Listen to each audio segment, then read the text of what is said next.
Hello, everyone, and this is Ran tuning in. Got another little something on my mind, and this one is about listening and how we can be better listeners. And this is something that I have been trying to practice in my own life. With so many distractions around, we tend to go off in our mind sometimes or be distracted by something that may be around us while someone is speaking to us or to an audience. With that, we can miss something that may have been said that could be important. And if it's not recorded, we can't go back and do a replay on it. So just remember that everything that I say on these videos are my opinions based on real life experiences of others, research, observations. Okay, so let's get started. First, we're going to go into why we listen. And hold on 1 second, because I don't have any notes and I got to do something real quick. Hold on.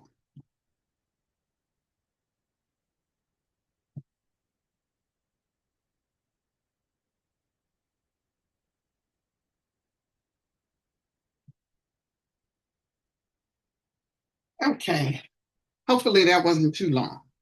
So I'm going to start off by talking about a situation or a friend of mine who I used to hang out with a long time ago when I was about probably 19 or 20. And she had a couple of siblings, a couple of sisters, a brother, and she had a mom. So basically, I hung out with the whole family and we used to have a lot of fun together. This is more like probably the spring of 1985. I was going on 20 years old. And a few years after she and I became good friends, she died. She died. However, I was still acquainted with her family and still basically kept in touch with her family, but I think that I kept in touch with her mother more than I did her two sisters and brother. So fast forward, years go by, and I moved back to that town. I wasn't from that town originally. I'm from Washington, D.C., so it's this town in Pennsylvania that I had lived in for like a year and a half between 19 and just before my 21st birthday. I think I left, or right after my 21st birthday, not sure.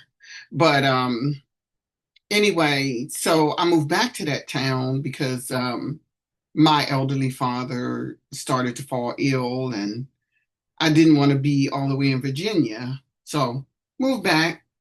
And I would say maybe about 7 years ago, me and my deceased friend's mom, or should I say late friend? That sounds more, you know, better, you know.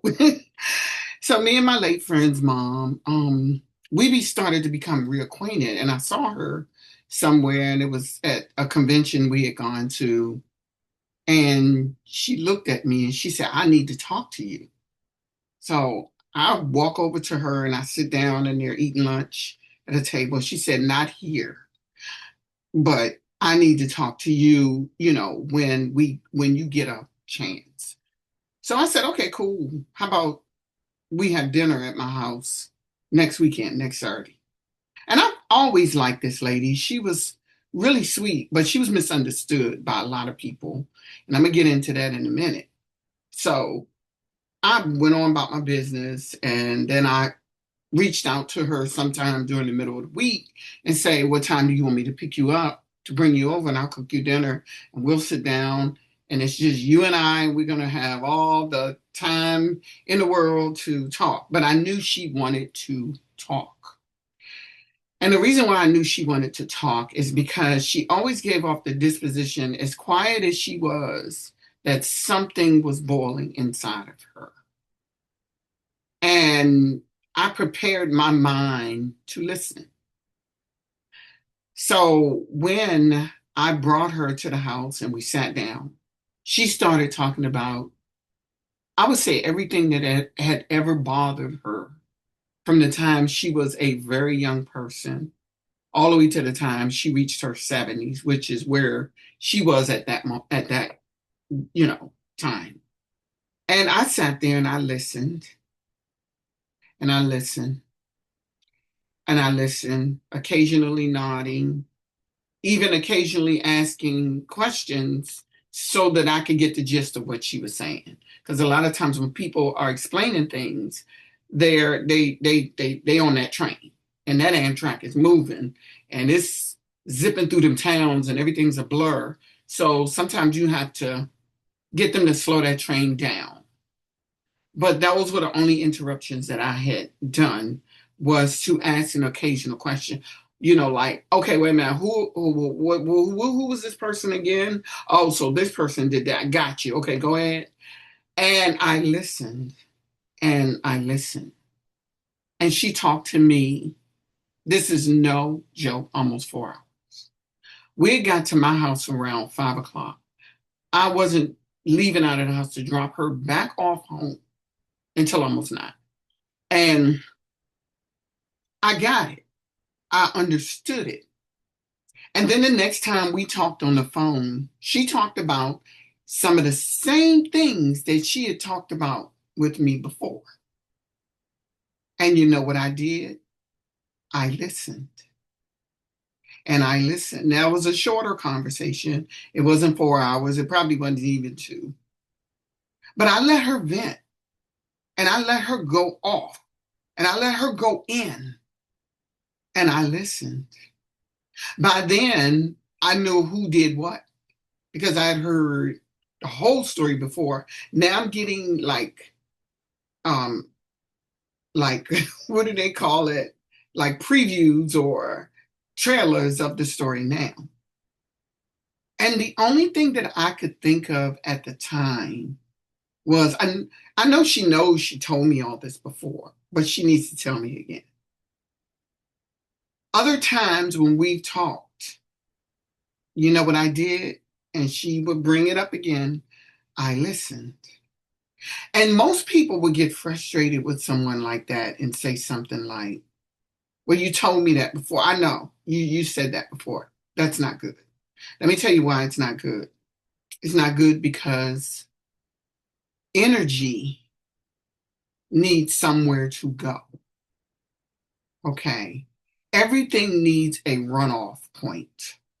Everything. We have the Santee and the Saluda River here in South Carolina, and the Congaree and the Broad River all runs down through the northeastern part of our state, all the way down through Charleston and to the Atlantic Ocean. That water needs to go somewhere.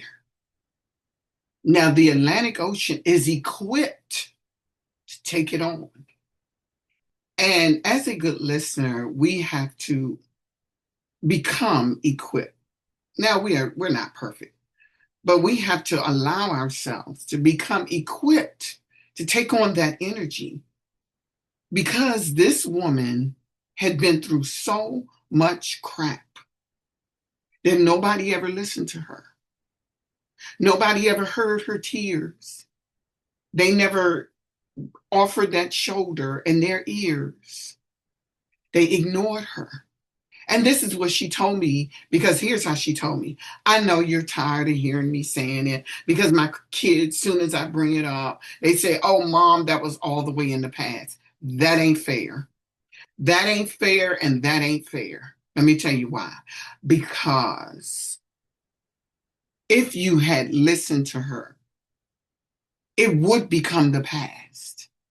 Things only become the past when a person is able to release it. And once you release it, you can move on. Then it's the past. But if nobody ever listens to you, you can't move forward. Energy needs somewhere to go. And sometimes we have to be that Atlantic or Pacific or Indian Ocean or whatever ocean that we are, in order to receive that energy so that they will be able to let it go. Because remember, it is not affecting us the way it's affecting them because we didn't go through it. But all they need is our ear and our shoulder. And don't be a scolder. Well, why didn't you do this? Or why didn't you do that? Or that was in the past. Oh, that was back in 1964. That's not fair. Because it's just as real to her and just as recent to her as yesterday if she's never been able to have someone to talk to. She has to have that release, or he or she, whomever, they have to have that release. We're not as emotionally invested in it. So when they pour out, we have to receive, and we have to do it with understanding. We cannot sit there and tell someone, oh, that was a long time ago. Why don't you just let it go? That's not fair. And what my response to her was, yeah, I know you told me these things before, and I'm well familiar with it. And one of the reasons why I was listening, because I was getting to know her better. See, once we peel those onion layers off, we get down to the nitty gritty. We get down to the nucleus. So I told her, I said, listen, and I call her mama sometimes. Mama, listen, you needed to say these things. I don't care if you tell it to me a million times. If a million times is what it takes for you to release, we're talking decades of hurt and pain and struggling that she had been through, and nobody was hearing her. And I don't need to ask her if anybody ever heard her because she wouldn't have had that much to say to me if somebody had heard her in 1972. If someone had heard her in 1960 freaking 9, if someone had heard her in flippin' flying 1990, and the one child that would listen to her died in 92.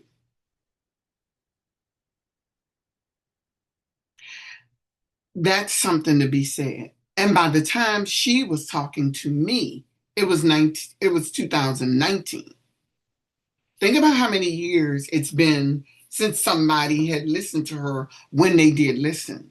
And then she wasn't one to really throw things off on her kids anyway.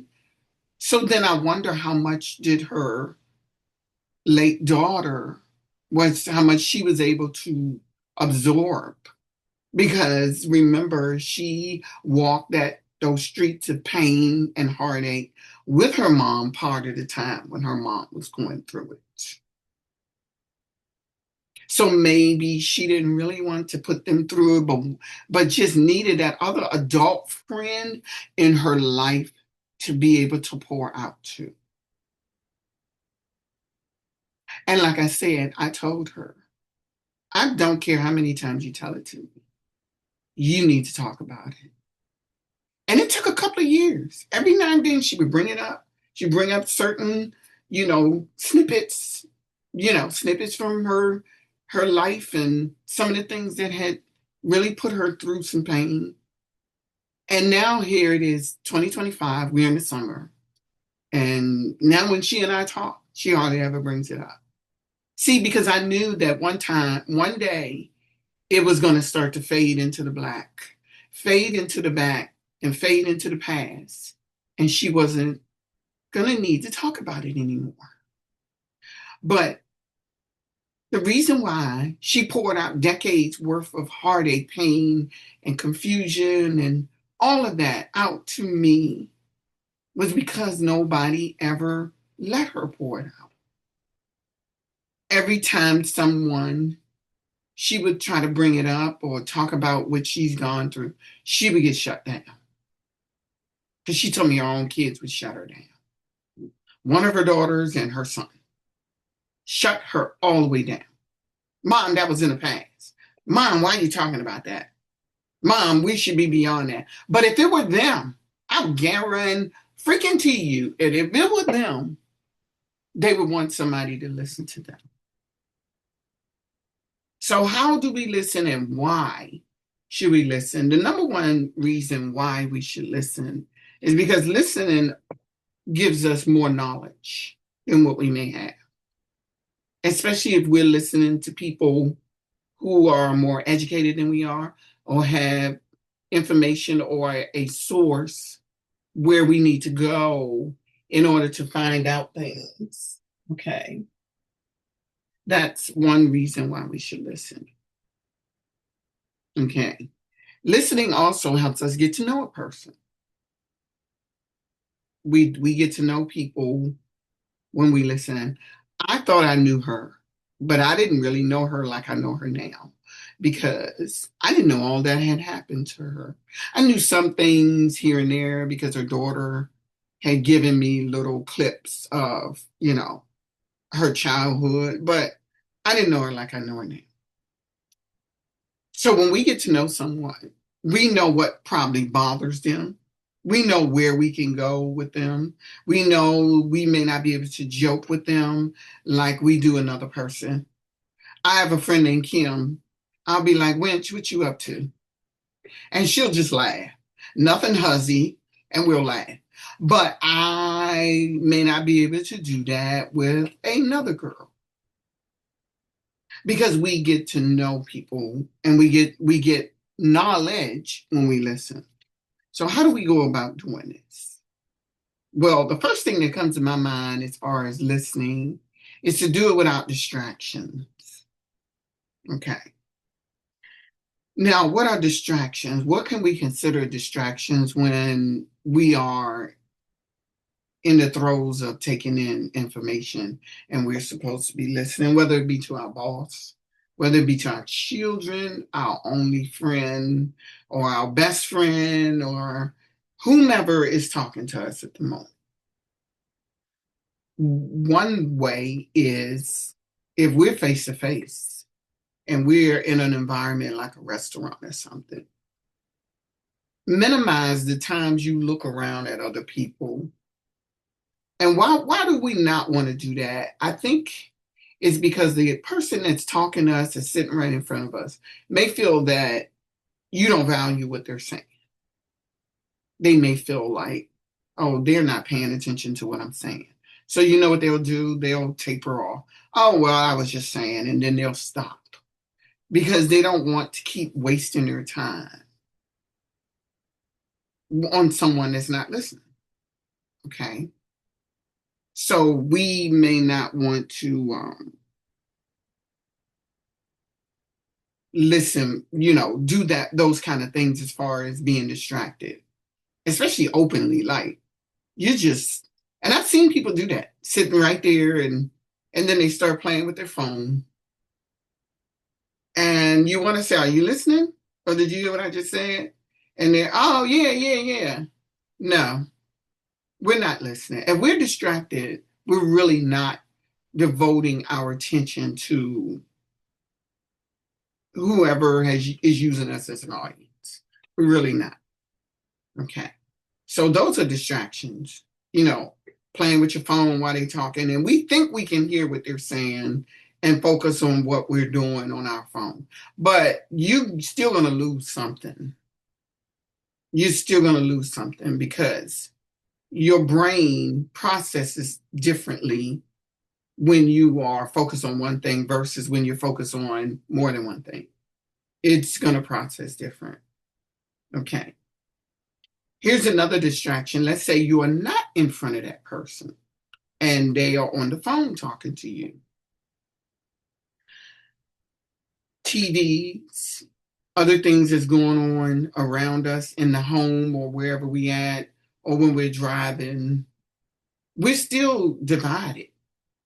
We're still divided because we could be in the car and they could be coming through our Bluetooth. And it's still a certain level of division. You ever been talking to someone and they're driving and you're saying such and such and such, and they say, yeah, so and so, so. Wait a minute, guy, what are you doing? How are you just going to cut me off like that? Bam. because they are divided. So they got to hear you, respond to you, and at the same time, watch the fools out there that turn on red in front of them and they almost hit them and praying that those brakes is working. So that's a distraction when we're driving. And I get some of that as far as like when we're driving, because people's time is short. So don't think that I'm just a starchy individual that's just gonna make everything stiff or whatever. We do, because we may have something to do once we get home, or they could be talking to you on their way to the gym, or they could be talking to you on their way to church or something like that. So I get why some people, when they get in their car, they decide to have a conversation. That may be the only time they can have that conversation that day. However, we are still distracted when we are talking and driving. From one or the other, we could be distracted from our driving, or we can be distracted from the conversation. So that's just something to stick a pin in and keep in mind. Okay, here's another distraction that a lot of people really don't think about as a distraction. Another distraction is thinking of what you are going to say while that person's talking. So we don't want to listen to answer. We want to listen to absorb, to soak in. Remember, it may be someone that's talking to us that just simply need to pour out into your ocean and have you to receive it so that they can feel a little bit better. And that's cool too, because we all need that one friend who is going to be that person. Otherwise, we just go crazy. That's why God put billions of people on the planet. I mean, come on, let's be real. So we don't want to be listening and be distracted by what we want to say at that moment. Because what we'll do is we'll start interrupting, and I'll get to interruptions in a minute. So what we don't want to do is we don't want to listen with mind distractions, like someone will say something and then we want to cut in so bad and then cut them off. Because what that does is that causes them to either want to pull back and say, well, every time I talk to this person, they're interrupting me because they got something to say. And what you have to say may be important. However, let them finish. Okay. So, or what they'll do is your interruption causes their thought interruption. So then what happens is that they lose what they wanted to say or what they wanted to continue to say. And that really isn't fair because it doesn't make us a good listener if we're constantly interrupting. So those are things that when we do that, it's a mind interruption. So now you are focused on what you getting ready to say, and their last 5 words that they just said in that last sentence you didn't catch because you are thinking of what you want to say with the sentence before that. Okay. So another thing is, doing it without interruptions. Now if you interrupt for clarity and say, okay, wait a minute, who did what? Did John do that or did Steve do that? Oh, it was Steve. Okay, because I was kind of getting the two mixed up. But go on. And then you prompt them immediately to go on. And the reason why you want to prompt them immediately to go on and not linger on who was who is because you don't want them to lose their thought process. Listening is all about allowing yourself to be that ocean to pour into. Listening also helps to build better relationships with people because when we listen, it shows the other person that we genuinely do care. Like I said, these are things that I'm currently working on. So whenever I come on here and I have something to say, believe me, it's something I'm either learning or working on myself. Trust me when I tell you. And if it makes me feel good and enhances my life, I'm more than happy to share it. So, for summary, listen without distractions, without mind distractions as well. Don't be thinking of what we want to say. And don't interrupt. Try to make your interruptions as minimal as possible. And this is number one, to take in knowledge, to get to know someone who's talking to you. Listening is really good. I read something not too long ago that a good listener generally has a lower blood pressure reading than someone who is mainly the talker. People who listen, blood pressure reading is usually lower. Now, there's different reasons why blood pressure could be high in different people. But if it's for health reasons, that might be a good thing to try, to be the listener and the one that absorbs rather than the one that pours out all the time. And that's not to say that you won't have times when you need to pour out. Because just last night, me and a girlfriend of mine, we were pouring out to each other a lot. And me and her, we don't talk a lot. Um, but whenever I go up to North Carolina to visit her, we have everything in the world to talk about. And it's always something different. But I've gotten to know her and so much about her. And it's just, she's an introvert. She's very introverted, and I'm more like an ambivert. So we get along a lot because, see, I understand giving her space. And she understands too because she is that person about giving people their space. So whenever it's me and her, it's just she and I, you know. So we just something I wanted to say. I'm going to go ahead and jump off here. Hope everyone have a good day. And it sun finally came out, and I'm happy for that. The sun always makes me feel vibrant. I've been working out for the past 3 weeks and trying to stick to mostly vegetables and water. So we'll see how this is going to work out by the end of September. Right now it's August the 8th. Okay, sweethearts, I will be tuning in again soon. Until then, be safe. Bye.